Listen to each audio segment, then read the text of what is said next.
Alors une fois que j'ai terminé mon travail de saisie, avant que je puisse passer donc à mes travaux statistiques, il faut d'abord que je complète mon tableau.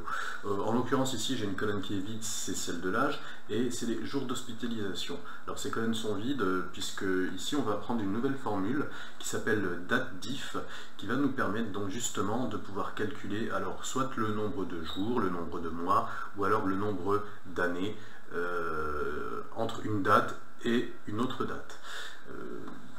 Donc date diff c'est ça. Il y a une chose aussi à laquelle il faut faire attention avec cette formule, c'est que date diff, la formule date diff n'est pas référentielle, n'est pas répertoriée dans la base de suggestion. Alors j'entends par là que si par exemple je prends une somme, une formule basique par exemple comme la somme, vous voyez voilà donc là je tape les 3 à 4 premières lettres et ici donc j'ai tout un menu qui me suggère donc soit donc somme, somme 6 ensemble, etc. etc. De la même manière que si je tape NB, ici j'ai des suggestions pour toutes les formules qui contiennent NB. Mais ici si je tape date, vous voyez, j'aurai donc une suggestion date, date coupon presse, date coupon suivre ou date val. Je n'ai que 4 suggestions et je n'ai pas date diff. Alors date diff, il faudra l'écrire à la main, donc comme ceci, donc date diff. Voilà. Il faudra ouvrir donc ces parenthèses soi-même, il faudra vraiment faire tout soi-même. Cependant, la formule fonctionnera. Il faudra simplement faire attention, il est possible que date diff ne fonctionne pas sur toutes les versions. Peut-être que les versions antérieures à 2013 ou 2010, peut-être qu'elles ne fonctionnent pas, ça il faudra que vous me le, que vous me le confirmiez ou non, pour celles qui travaillent sur une version antérieure. Alors, donc date diff, je vais rentrer ma parenthèse. Je vais ouvrir ma parenthèse. La première ligne à saisir, c'est la date de départ. Je mets un point virgule. Je dois rentrer la date, donc la date d'arrivée, on va dire. Alors la date d'arrivée, ben, c'est aujourd'hui, c'est-à-dire ici, donc là on est le 18 juin 2020. Donc pour ce faire, je peux taper tout simplement aujourd'hui, et vous voyez que là j'ai une suggestion aujourd'hui, voilà.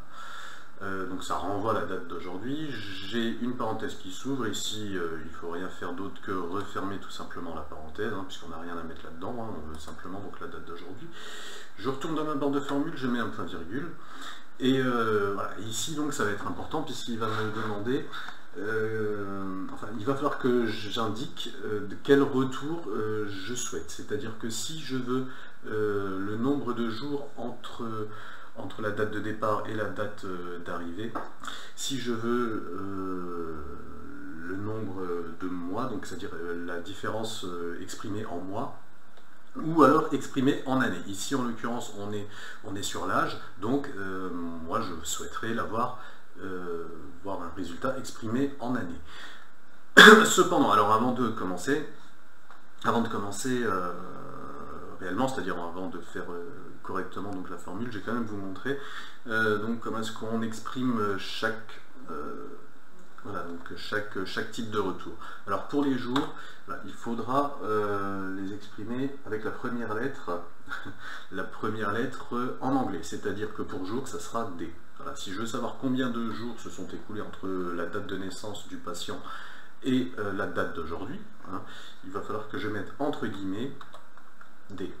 Voilà, D pour day en anglais. Je ferme la parenthèse. Voilà. Et ici donc il m'indique qu'il y a 13 657 jours qui se sont écoulés entre le 27 janvier 1983 et aujourd'hui. Maintenant, si je veux voir ce retour en mois, exprimé en mois, ça sera, alors toujours en anglais, months. Donc là pour le français ça ne changera pas, ça sera M. Je tape sur entrée, voilà, il y a eu 448 mois qui se sont écoulés entre la date de naissance et la date d'aujourd'hui. Et enfin, si je veux donc les années, eh bien, ça sera tout simplement Y pour years, donc years, année en anglais. Donc ici, je vais taper Y. Y, je rentre, voilà, et donc c'est 37 ans. Donc le patient a 37 ans. Voilà. Si vous voulez un peu vous familiariser forcément donc avec cette nouvelle formule, eh bien, je vous conseille de la répéter avant, hein, c'est-à-dire plutôt que de la crémenter, hein, de la tirer vers le bas une fois qu'elle est rentrée. Là, si vous voulez vous familiariser, je vous conseille donc de la répéter donc dans chaque cellule. Alors on va le refaire encore une fois. Donc date diff, j'ouvre la parenthèse moi-même, je sélectionne la date de départ, je mets un point virgule, je tape aujourd'hui, alors aujourd'hui, voilà, j'ai ma suggestion, je ferme la parenthèse d'aujourd'hui, je mets un point virgule, hein, bien séparer donc les données, et enfin, donc je veux le retour exprimé en année. Je ferme la parenthèse et je clique sur Entrée, voilà, et vice versa. Bon, voilà, donc je vous conseille pour qu'elle rentre un peu, c'est-à-dire de la rentrer sur les 5-6 premières lignes. Voilà, une fois que c'est bien rentré, que vous avez bien compris, vous avez une bonne dextérité dans la saisie de votre formule. Voilà, donc on pourra commencer à passer ici à jour d'hospitalisation. Donc là, je vais incrémenter. Voilà. Là, donc là, j'ai l'âge de tous mes patients. Hein. Alors maintenant, donc dans le même ordre d'idée, pour compter le jour d'hospitalisation, eh bien, il va simplement falloir que je fasse donc la différence entre la date d'entrée et la date de sortie, et cette fois-ci exprimée en jours. Donc cette fois-ci, donc j'exprimerai plus en année forcément, hein. En règle générale les patients sortent le même mois, hein, souvent, c'est-à-dire ils ne sont hospitalisés que quelques jours. Donc voilà, donc ici je vais exprimer la date de donc le nombre de jours des patients donc hospitalisés. Date diff, donc j'ouvre une parenthèse, la date de départ, bah, c'est la date d'entrée, hein, quand le patient est rentré. La date de sortie, bah, c'est tout simplement donc la date de sortie. Et enfin, pour le type de retour, ça sera donc cette fois-ci D. D pour days. Voilà. Donc ici on a 4 jours d'hospitalisation. Alors, donc c'est très bien, donc là il me compte 4 jours, hein, ça correspond donc à la date de sortie, à la date d'entrée et la date de sortie. Par contre, alors ici donc je risque d'avoir un problème. Pourquoi? Tout simplement parce qu'ici donc j'ai une cellule qui n'est pas du tout exprimée en date, donc c'est-à-dire qu'on a une hospitalisation qui est encore en cours, mais on veut quand même connaître le nombre de jours d'hospitalisation de la personne, même si c'est en cours. Alors pour ce faire, et comme moi je souhaiterais à terme donc copier mes valeurs vers le bas, hein, vous voyez, j'ai pas envie d'avoir ceci donc dans mon tableau, j'ai envie d'avoir le nombre de jours correspondants. Alors ce que je vais faire, c'est que je vais tout simplement rentrer une fonction si. Une fonction si dans laquelle je vais lui demander que si il détecte que dans la date de sortie, dans la colonne sortie, il est écrit en cours. Alors il va devoir lancer la formule date diff, date d'entrée, point virgule, aujourd'hui, hein, c'est-à-dire que bah, comme elle est en cours, bah, on compte le nombre de jours en cours, hein, donc d'hospitalisation, point virgule, entre guillemets, D. Sinon, il devra rentrer donc la formule normale, c'est-à-dire la date d'entrée jusqu'à la date de sortie et me calculer donc le nombre de différences de jours.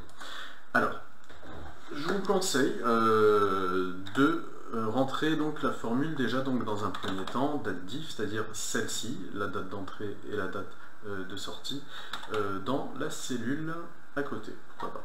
Je prends la date d'entrée, je prends, je ne vais pas prendre en cours, hein, évidemment, je vais taper tout simplement aujourd'hui. Voilà. J'ai une parenthèse qui s'ouvre, il faut que je la ferme. Encore une fois, cette parenthèse ne sert à rien. Je mets un point virgule et enfin j'exprime donc entre guillemets en jour. Voilà, comme ceci.